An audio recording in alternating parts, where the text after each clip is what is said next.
सर्व मिळून भगवंताला एकतेने प्रणाम करू. भगवान बाबा हनुमान जी को प्रणाम. महान त्यागी बाबा जुमदेव जी को प्रणाम. परमात्मा एक. नमस्कार. परमपूज्य परमात्मा एक सेवक मंडळ वर्धमान नगर नागपूरच्या वतीने आज किटाळी या परिसरामध्ये चर्चा बैठक सुरू आहे. या चर्चा बैठकीमध्ये स्वयं भगवान बाबा हनुमानजी उपस्थित आहे. भगवंताला माझा प्रणाम. आपल्या सर्वांचे सद्गुरू महान त्यागी बाबा जुमदेवजी उपस्थित आहे. बाबांना माझा प्रणाम. आई वाराणसी उपस्थित आहे. आईला माझा प्रणाम. तसेच परमपूज्य परमात्मा एक सेवक मंडळाचे अध्यक्ष रवींद्रजी गायधरे साहेब हे सुद्धा उपस्थित आहे. त्यांना माझा प्रणाम. तसेच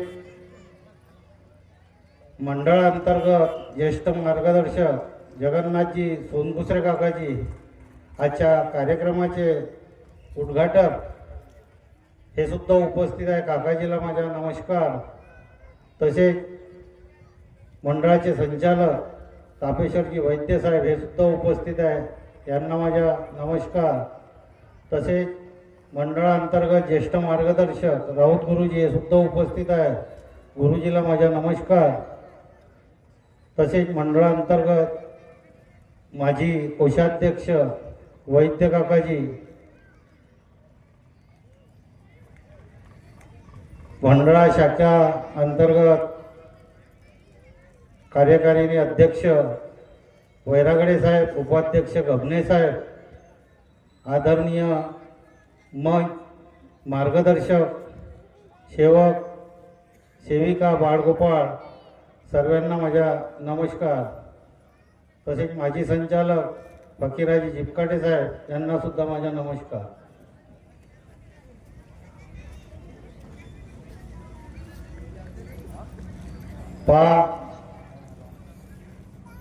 आपण सर्व एकत्रित झालेलो या चर्चा बैठकीमध्ये अगोदर या परिसरामध्ये किटाळी परिसरामध्ये नवनिर्वाचित बॉडी निवडून आली आणि एक सत्काराचा प्रोग्राम या परिसरामध्ये घेण्यात आला आणि नवनिर्वाचित पदाधिकारी या परिसरामध्ये आले आणि इथली परिस्थिती पाहिली आम्ही. थोडं वेगळंच काही दिसलं, काही नवीनच दिसलं. तर आम्ही थोडीशी इन्क्वायरी घेतली की अनेकासारखं कहून इथे. तर तेव्हा माहिती मिळाली की 11.5 वर्ष झाले. या 11.5 वर्षामध्ये आम्ही खूप वंचित आहोत. मंडळ म्हणजे काय, बाबा जुमदेवजीचे कार्य काय हे आम्हाला कळेनासे झालेले आहे. आणि आम्ही मार्गदर्शकांसोबत चर्चा केली का तुम्ही या माध्यमातून सेवक संमेलन वगैरे घडवायला पाहिजे या परिसरामध्ये. तेव्हा त्यांनी सांगितलं की नाही, आम्हाला भीती वाटते सेवक संमेलन घ्यायची. तर म्हटलं का, सेवक संमेलन घेतलं का तिथे अडचणी निर्माण होते आणि अडचणी निर्माण झाल्या की मार्गदर्शक पद जाते. म्हणजे एवढा धाक होता आणि त्या धाकामुळे आम्ही सेवक संमेलन नाही घेत. मी म्हटलं असं कहून, तर नाही म्हणे सेवक संमेलन घ्यायच्या हिसाबात गडबड होते. आणि काही मार्गदर्शक जे नावासाठीच खरोखर या मंडळामध्ये होते, आमच्या मदनकर साहेबांनी अशा मार्गदर्शकांची निवड करून ठेवलेली आहे की ते कोणत्याच हिसाबात बसत नाही. असे बरेच मार्गदर्शक आहेत. जसे ते म्हणत होते काही मार्गदर्शक की ते हिसाबातच नाही बसत, बाबांच्या गुणधर्मामध्येही नाही बसत. तर आपण कुठे चाललो, या मंडळाला कुठे नेत आहोत. कारण बाबांनी माझ्यापर्यंत प्रत्येक व्यक्ती नाही येऊ शकत याकरिता मार्गदर्शक नेमलेला आहे. आणि तो मार्गदर्शक त्या परिसरात त्या लोकांची समस्या दूर करून कार्य देईल. साधी गोष्ट नाही आहे. ज्या दिवशी मंडळ त्यावेळेस बाबा शब्द देत होते आणि नंतर मंडळाने शब्द देणं चालू केला, तर ज्या व्यक्तीला शब्द मिळतो हा मार्गदर्शक पदाच्या, त्या दिवसापासून त्या मार्गदर्शकाचे शब्द कार्य करते. बाबांच्या शब्दावर आज मार्गदर्शकाचे कार्य जे होऊन राहिलेले आहेत, साधी गोष्ट नाही आहे की त्या मार्गदर्शकाच्या शब्दाला यश येते आणि भगवंत आपले कार्य करून जाते. आणि भगवंत कार्य कसं करतो बघा.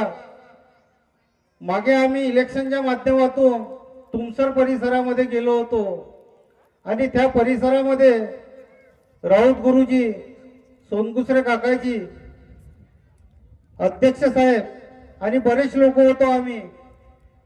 आणि तिथे परिस्थिती अशी झाली की त्या सेवकाला मंडळाचे संचालक रवींद्रजी खापरे साहेब हे मंचकावर येतील अशी मी त्यांना विनंती करतो.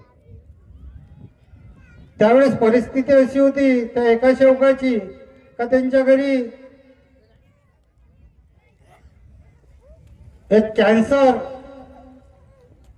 त्या बाईला आणि HIV पण. तर गुरुजी जेव्हा तो प्रश्न सोडवला त्यांनी की गुरुजी, माझ्या सुनबाईला, माझ्या भावाच्या पत्नीला 2 वर्ष झाले लग्न झालं आणि तिला HIV पण सांगितले डॉक्टरने आणि कॅन्सर पण सांगितला. गुरुजीच्या मुखातून शब्द निघाला की तू भवन निधी, आश्रम निधी भरली का? त्यांनी सांगितलं नाही, मी भरली माझ्या नावाने. तर म्हणे तुझ्या नावाने फोटो घेतली म्हणून झालं का? तुला मंडळाच्या, तुझ्या संपूर्ण सहपरिवार हा मंडळाच्या सेवक आणि सदस्य झाल्या पाहिजे असं तुला वाटत नाही का?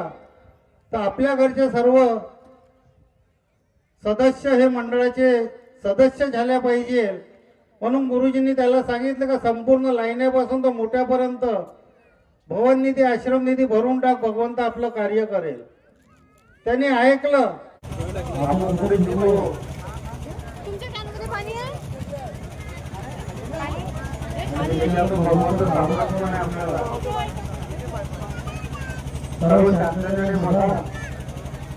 तर गुरुजींनी त्यांना शब्द दिला, तर त्यांच्या मुखातून एक शब्द निघाला की गुरुजी भवनगिरी आणि आश्रमगिरी भरायला सांगत आहे. भवनगिरी आश्रमगिरी भरल्यानंतर अगर बिमाऱ्या दूर होत असेल तर या परमात्मासाठी दवाखान्यात कशाला पाहिजे? त्यांनी बरोबर म्हटलं. पण त्या व्यक्तीने त्याला सांगितलं की मला तो शब्द गुरुजींनी दिलेला आहे, तो शब्द पूर्ण कर, भगवंत काय करायचं पाहू आपण. आणि भवनगिरी आश्रमगिरी भवनात भरल्यानंतर तो गुरुजीला सांगायला गेला, पावत्या दाखवल्या आणि गुरुजींनी त्याला सांगितलं का ठीक आहे तू दवाखान्यात जा, कुठे ऍडमिट आहे? तर गुरुजींनी आदेश घेऊन आलो आणि कॅन्सर हॉस्पिटलला ऍडमिट केलं. तिथं ट्रीटमेंट चालू आहे. त्यांची ट्रीटमेंट झाली आणि त्या रिपोर्टा मुंबईला काही जाणार होत्या. 15 दिवसानंतर आम्ही परत गेलो तिथे, कारण इलेक्शनचे दौरे चालूच होते.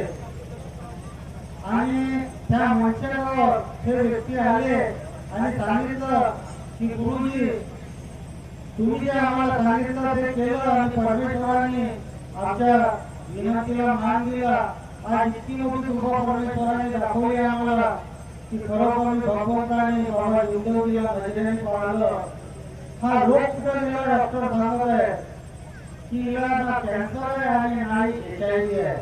सांगण्याचे तात्पर्य हे आहे की मार्गदर्शक जेव्हा शब्द देतो तेव्हा तो परमेश्वराला समोर ठेवून शब्द देतो आणि परमेश्वर त्यांच्या शब्दाला मानून परमेश्वर आपले कार्य चालू करते. शब्द तर मार्गदर्शकाने दिला, एका व्यक्तीने दिला, मंडळाने नेमलेल्या मार्गदर्शकाच्या मुखातून तो शब्द निघाला. पण त्या शब्दाला भगवंताने दूर लक्ष न करता भगवंताने त्या गोष्टीकडे लक्ष दिलं आणि भगवंताने आपले कार्य पूर्ण केले. मग आम्ही कसे कार्य करायला पाहिजे, आमचे कार्य कसे पाहिजे, सर्वज्ञ प्रार्थना आणि विनंती आम्ही करतो, मी पण करतो. पण मी वागतो का त्या विनंती आणि प्रार्थनेप्रमाणे हे मला ठरवायचे आहे. मला कारण या मार्गामध्ये मी ज्या दिवशी प्रवेश केला माझ्या वडिलांनी, त्या दिवशी त्यांनी आपल्या परिसराच्या उंच आणण्याकरिता आणि दुःख दूर करण्याकरिता हा मार्ग स्वीकारला. मग आम्हाला भगवंताने आमचे दुःख दूर केले, आमची परिस्थिती सुधारली. मग आज आम्हाला तेच कार्य करायचे आहे त्या परमेश्वराचे की जे बाबांनी भगवंताने तत्व शब्द नियम मागितलेले आहे, त्या तत्व शब्द नियमात आम्ही खरे बसतो का आणि आमच्या घरगृहस्थीला उंचावर आणू शकतो का, तर या बाबांनी दिलेले शब्द ही देश तो फक्त केले जगात नाही. आम्ही देशाला तर जागू शकत नाही, पण आम्ही आमच्या घराचं दुरुस्त करू शकतो, आमच्या घरामध्ये आपण चांगले करू शकतो, आम्ही आमच्या मुलाबाळांना चांगले गुण देऊ शकतो. तरच हा जग परमात्मामध्ये होईल. आणि या मंडळाचे कार्य करून राहिलेले आहे. आतापर्यंत काही याला विसरायचे आहे आम्हाला. आता इथून इकडे समूह भगवत कार्य आणि आपली घरगृहस्थी याकडे जास्त लक्ष द्यायचे आहे. आम्ही जो दुसऱ्याकडे बोट दाखवत चाललेलो हा बोट दूर करून एका बोटाला दूर करून 4 बोटांकडे आम्हाला पाहिजे. कारण 4 बोट आमच्याकडे आहे आणि या 4 बोटांमध्ये इतके ते 4 गुण जे आहे ते 4 गुण जे आमच्यामध्ये आहे, मी बना आमदार अजून काही त्या गोष्टीला आम्हाला दूर करायच्या, तेव्हा या मार्गात या तत्वशब्द नियमात कुठेतरी बसण्याच्या प्रयत्न करेल असं मला वाटते. आज जागोजागी मंडळ आज या ठिकाणी चर्चा बैठक दिलेली आहे. मंडळाला विचारायला चर्चा बैठक कशी द्यायची, कारण मंडळात सेवक संमेलनाच्या अलावा कोणताच कार्यक्रम दिला नव्हता शकत. पण आज निखारे साहेबांचे काही विचार ऐकू सोनकुसरे दादाजींनी विचार दिले साहेबांना, ते आम्ही त्यावेळेस गेलो आणि तिथून त्या गावाची परिस्थिती थोडी बिघडली होती आणि ती सुधारली. तर कार्यक्रम त्यांना द्यायला काही हरकत नाही. साहेब म्हणायचे की आपण आता नेक्स्ट टाइमला त्यांना सेवक संमेलन देऊ.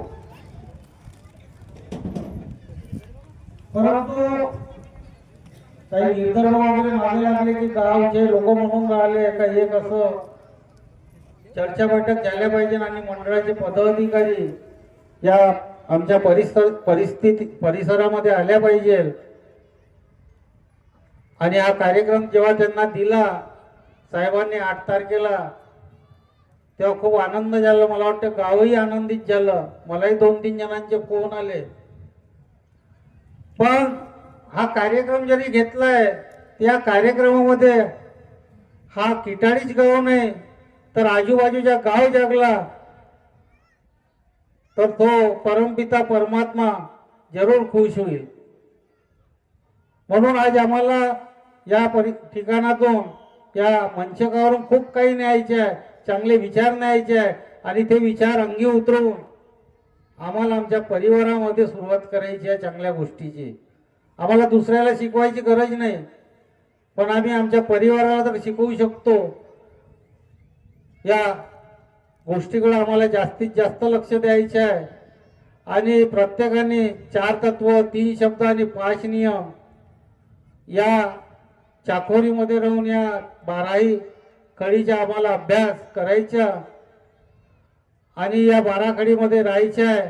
म्हणून आपल्याला तंतोतंत पालन करण्याचे प्रयत्न करायचे आहे. मी करीन, तुम्ही करा, एवढं बोलून मी आपले 2 शब्द पूर्ण करतो. सर्वांना माझा नमस्कार.